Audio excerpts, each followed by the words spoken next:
Donald Trump didn't just shake hands in Saudi Arabia. He walked into a royal welcome. Sword dances, red carpets, military honors, lavish dinners under crystal chandeliers. And behind the scenes, a $3.2 trillion power play that could shift the balance of global influence. This wasn't diplomacy, it was theater. And it didn't look like a visit from a former president. It looked like a coronation. But the real question is why Saudi Arabia so invested in Trump? What's driving this alliance built on money, image, and Dubai-style ambition? Watch till end, because this story isn't about diplomacy, it's about control, legacy, and who really holds the keys to the future. Saudi Arabia is undergoing a transformation like no other.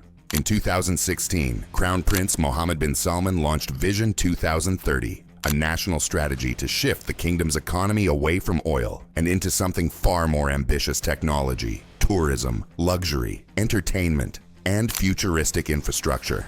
The plan is not subtle. It's bold, loud, and expensive. One of its crown jewels is Neom, a $500 billion city planned in the desert, complete with AI, robot assistants, flying taxis, and the line. A massive, mirrored skyscraper that stretches for 105 miles. It's science fiction come to life, but the idea behind it isn't original.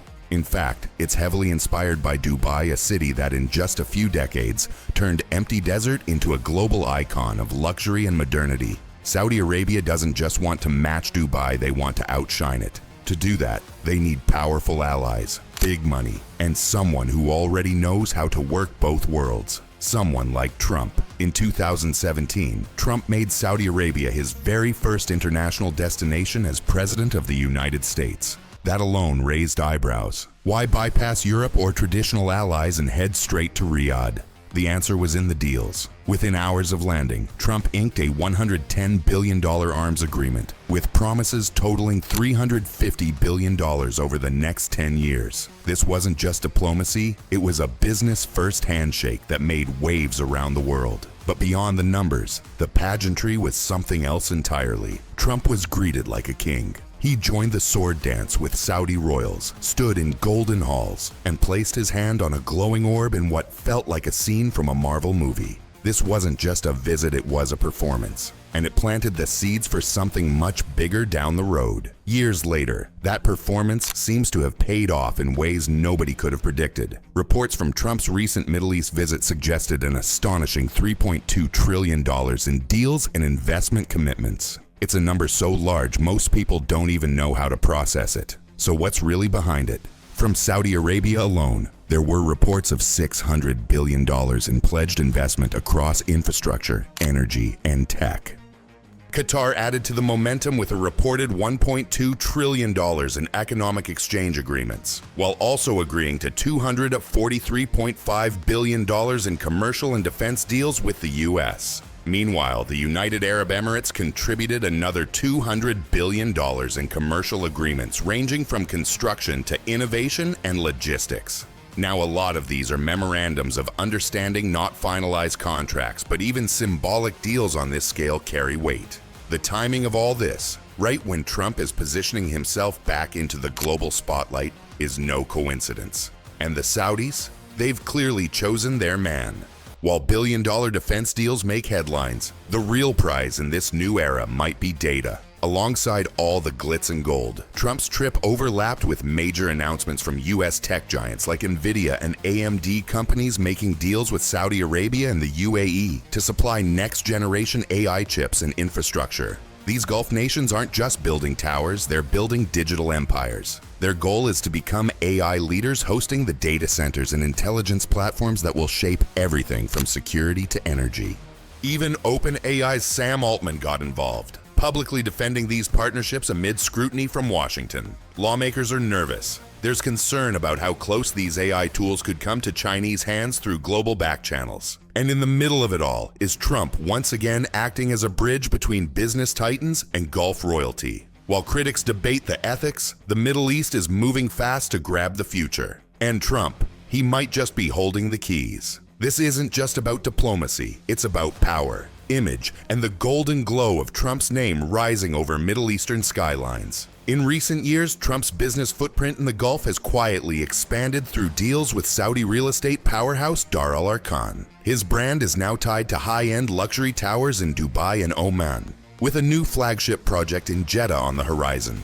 These developments are massive, multi-million-dollar residential and hospitality spaces designed for royalty, billionaires, and elite investors. Trump doesn't fund these buildings himself. He doesn't have to. His name is the product. That bold gold-lettered logo is what sells. It signals luxury, influence, and Western prestige. And in the Gulf, where image is everything, that carries serious value. The model is simple, low risk, high reward. But when the same man who once negotiated international policy begins profiting from the region he once helped shape politically, the lines get blurry. Is this smart business or the ultimate post-presidency hustle?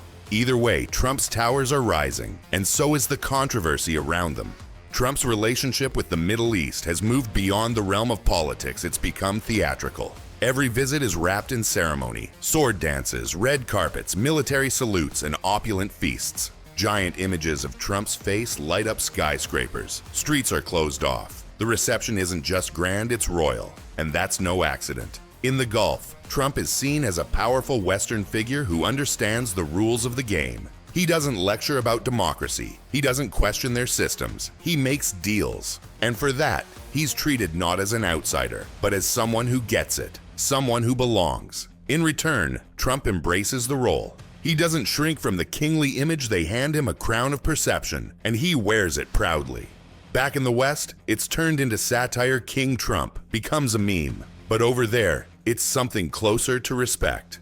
Trump represents strength, wealth, and unapologetic ambition. In a region reinventing itself through mega projects and soft power, Trump isn't just along for the ride. He's a central figure in the show. Maybe not a king, but perhaps the one whispering in the ears of those who are.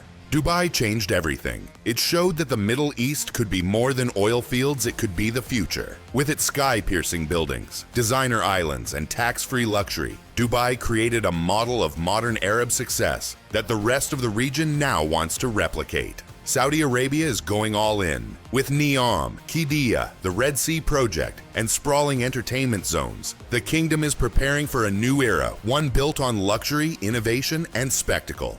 Trump fits that blueprint perfectly. His brand screams luxury. His business model thrives on opulence. And in many ways, he's helping sell the dream. By stamping his name on Gulf towers and standing beside princes and kings, Trump isn't just watching this transformation, he's becoming part of it. So what does it all mean? Trump walks into the Middle East and walks out with deals worth trillions, AI partnerships, and luxury towers bearing his name. Is this genius diplomacy or personal empire building? Are the Saudis playing Trump, or is Trump playing everyone? Maybe it's both. What's clear is this: the lines between politics, power, and profit have never been more blurred. And Trump somehow is right at the center. What do you think? Smart move or strategic gamble? Drop your thoughts in the comments. Hit like if this got you thinking. Subscribe for more deep stories. And don't forget to ring the bell icon.